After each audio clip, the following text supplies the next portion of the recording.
नमस्कार, Uday classes A to Z solution में आप सभी शिक्षक साथियों का हार्दिक स्वागत है।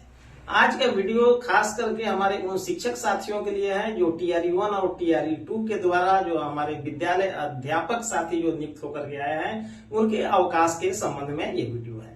एक पत्र सोशल मीडिया पे बहुत ही तेजी से वायरल हो रहा है, जिसको लेकर के हमारे सभी शिक्षक साथी चिंतित है। जो अवकाश से संबंधित है, ये पत्र जिला कार्यक्रम पदाधिकारी स्थापना गया के द्वारा जो से पत्र प्रेषित किया गया है वहां के सभी प्रधानाध्यापक के नाम से, और उसमें नियम विरुद्ध अवकाश लेने की बात जो कही गई है और नियम विरुद्ध अवकाश लेने पर कार्रवाई की बात कही गई है। और उसमें इस पत्र में ये भी जो कहा गया है कि CL के अतिरिक्त कोई भी अवकाश विद्यालय अध्यापक अपनी परीक्षाधीन अवधि में यानी परीक्षामान अवधि में यानी प्रोबेशन पीरियड जो 2 साल का है उस पीरियड में आप CL के अलावा कोई अन्य अवकाश नहीं लिया जा सकता है।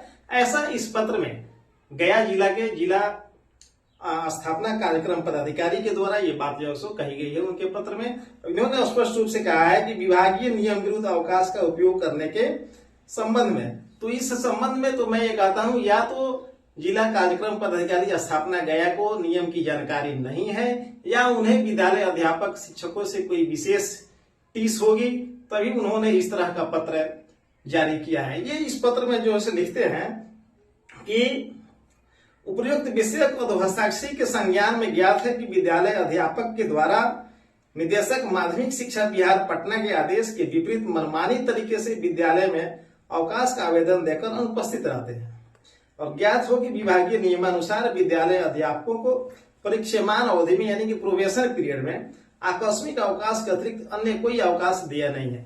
जबकि माध्यमिक शिक्षा निदेशक कन्हैया प्रसाद जी का जो पत्र है जो 2 जनवरी 2024 को जारी हुआ है, उस पत्र में ऐसा कहीं भी नहीं है कि विद्यालय अध्यापक शिक्षक को परीक्षामान अवधि में CL के अतिरिक्त अन्य अवकाश दिया नहीं होगा।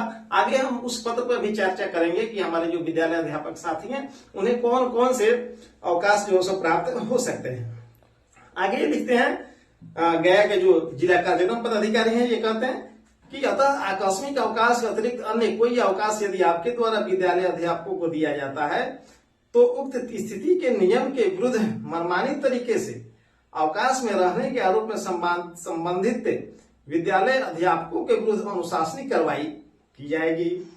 साथ ही आपके विरुद्ध मनमानी पूर्ण तरीके से विद्यालय का संचालन करने एवं विभागीय नियम के विरुद्ध अवकाश की अनुमति देने के आरोप में आवश्यक कार्रवाई सुनिश्चित की जाएगी। साथ ही निर्देश दिया जाता है कि नियम के विरुद्ध अवकाश का उपभोग करने वाले शिक्षक का विद्यालय में योगदान अधोहस्ताक्षरी की अनुमति के उपरांत ही करेंगे। यानी इस पत्र के अनुसार यदि कोई विद्यालय अध्यापक CL के अतिरिक्त किसी अन्य अवकाश में यदि वो चले गए हैं तो जब तक जिला कार्यक्रम पदाधिकारी उन्हें अनुमति नहीं देते हैं वो विद्यालय में उनका योगदान स्वीकृत नहीं होगा।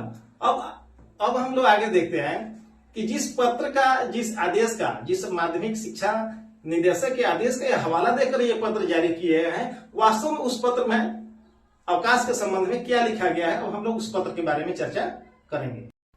अब हम माध्यमिक शिक्षा निदेशक के उस पत्र पर हम जो चर्चा कर रहे हैं, हम लोग प्रकाश डालेंगे कि आखिर उस पत्र में क्या जो कहा गया है और गया के जो जिला कार्यक्रम पदाधिकारी हैं उन्होंने क्या जो समझा है। ये समझ से परे की बात है कि क्या सोच करके उन्होंने ऐसा पत्र निकाला है। आइए हम माध्यमिक शिक्षा निदेशक के पत्र पर जो हम लोग जो प्रकाश डालते हैं, ये है संचिका संख्या 17। आपको 2/1/2024 को ये जो पत्र जारी हुआ है। सभी जिला शिक्षा पदाधिकारी, प्रेषक हैं आपको कन्हैया प्रसाद श्रीवास्तव, निदेशक माध्यमिक शिक्षा सेवा में सभी जिला शिक्षा पदाधिकारी। ये पत्र अभी जो मेरे जो सामने है।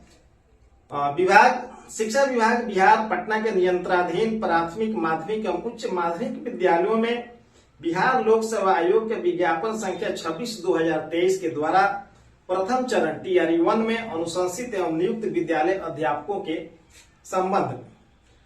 अब इसमें स्पष्ट रूप से इसके कंडिका 2 ये लेटर मैं आप लोगों को डिस्क्रिप्शन बॉक्स में भी इसका लिंक मैं डाल दूंगा, आप लोग इसको देख सकते हैं। और ये लेटर आपको स्क्रीन पर भी आपको अभी दिखाई आपको पड़ रहा होगा, आप स्क्रीन पर भी जो आप देख सकते हैं।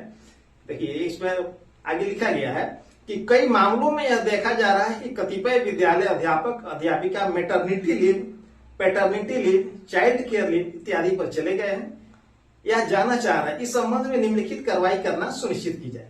यानी जो विद्यालय अध्यापक यानी जो सीएल के अलावा जो maternity leave, paternity leave, child care leave पर यदि गए हैं या जाना चाहते हैं तो उनके लिए इस पत्र में स्पष्ट निर्देश दिया गया है माध्यमिक शिक्षक निदेशक के द्वारा।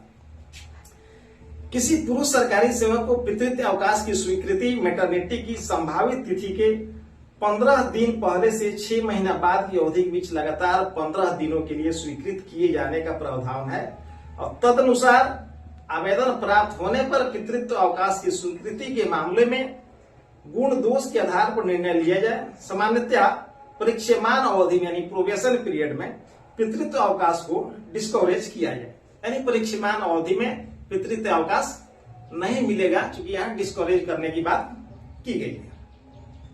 तो सिर्फ पितृत्व अवकाश, मातृत्व अवकाश मिल सकता है, यानी हमारी जो महिला शिक्षिका हैं जो विद्यालय जो TRE1 के द्वारा जो आई है या TRE2 के द्वारा जो आई है उन्हें मैटरनिटी लीव उन्हें मिल सकता है, लेकिन पुरुषों के मामले में पैटर्निटी लीव उन्हें पितृत्व अवकाश उन्हें नहीं मिल सकता है।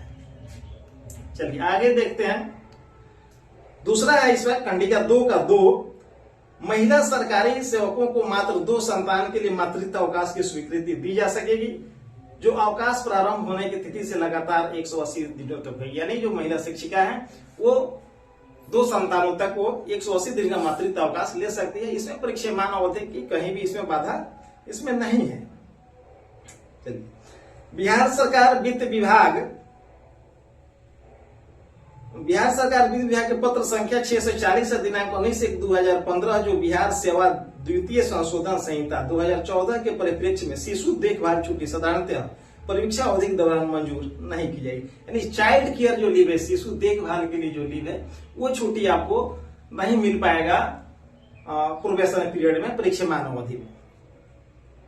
चलिए, बिहार सरकार के विद्यालय में 6 दिवसीय कार्य व्यवस्था है, इसलिए विद्यालय अध्यापक को प्रत्येक कैलेंडर वर्ष में 16 दिनों का आकस्मिक अवकाश अनुमति, आप सभी साथी जानते हैं कि 16 दिन का जो सोशियल मिलता है, परंतु नियुक्ति वर्ष में जितने महीने इन्होंने काम किया हो उतने महीनों का समानुपातिक आकस्मिक अवकाशी अनुमान किया जा सकेगा। मातृत्व अवकाश, पितृत्व अवकाश, शिशु देखभाल अवकाश एवं उपार्जित अवकाश वैतनिक अवकाश है, परंतु भत्तों का भुगतान सरकार द्वारा निर्गत प्रावधानों के अनुरूप किया जाए। बिहार सेवा संहिता के नियम 152 के अनुसार छुट्टी के अधिकार पूर्वक दावा नहीं किया जा सकता। यदि लोक सेवा के लिए नितांत आवश्यक हो तो छुट्टी स्वीकृत करने हेतु तो सक्षम प्राधिकार अपने विवेक से किसी प्रकार की छुट्टी को अस्वीकृत या रद्द कर सकता है। विश्वासभाजन कन्हैया प्रसाद श्रीवास्तव, निदेशक माध्यमिक शिक्षा। तो इस माध्यमिक शिक्षा का ये जो पत्र है आपको संचिका संख्या 17/2/1/2024 को जो ये पत्र जारी हुआ है, इस पत्र में कहीं भी इस बात का जिक्र नहीं है कि जो विद्यालय अध्यापक जो हैं उन्हें सिर्फ सीएल की ही स्वीकृति मिलेगी, किसी अन्य अवकाश की स्वीकृति नहीं मिलेगी।